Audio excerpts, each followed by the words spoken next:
মা বেগম খালেদা জিয়াকে সমাহিত করার পর গুলশানে নিজ বাসভবনে ফিরেছেন বিএনপির ভারপ্রাপ্ত চেয়ারম্যান তারেক রহমান সহ পরিবারের সদস্যরা। সেখানে আছেন আমাদের স্পেশাল করেসপন্ডেন্ট তামজিদ সুমন। আমরা তার কাছ থেকে সেখানকার পরিস্থিতি জানতে সরাসরি চলে যাচ্ছি।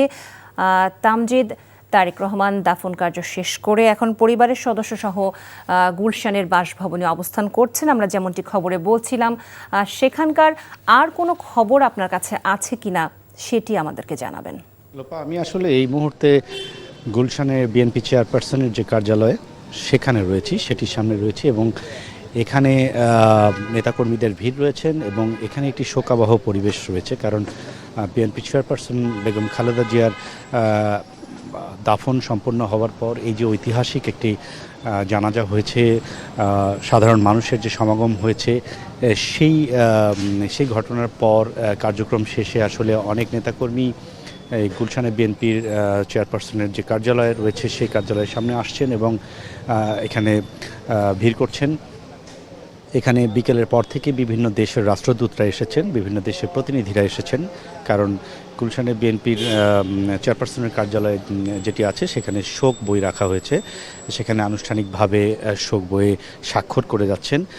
এরই মধ্যে ব্রিটেনের রাষ্ট্রদূত, জাপানের রাষ্ট্রদূত, মালয়েশিয়ার রাষ্ট্রদূত সহ বিভিন্ন দেশের রাষ্ট্রদূত এবং তাদের প্রতিনিধি তারা এসেছেন এবং এসে স্বাক্ষর বইয়ে শোক স্বাক্ষর বইয়ে স্বাক্ষর করে গেছেন তারা।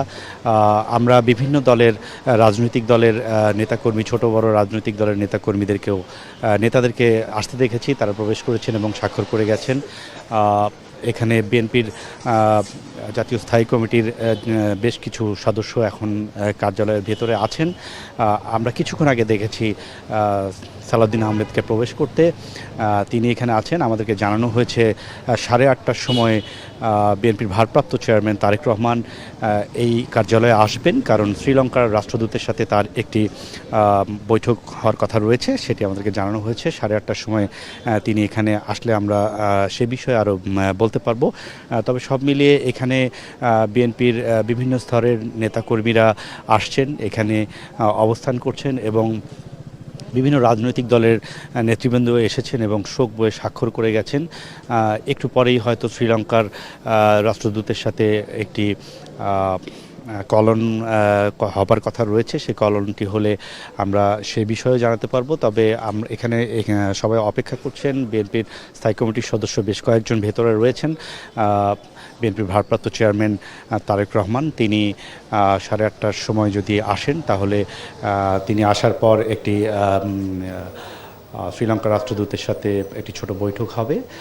সেই বৈঠক হওয়ার পর আমরা নিশ্চয়ই বিএনপির স্থায়ী কমিটির কোনো না কোনো সদস্যের কাছ থেকে আনুষ্ঠানিক বক্তব্য পাবো, তখন বিস্তারিত আরও জানাতে পারবো। তবে সব মিলিয়ে এই মুহূর্তে গুলশানের বিএনপি কার্যালয়ের চেয়ারপারসনের কার্যালয়ের সামনে একটি শোকাবহ পরিবেশ রয়েছে।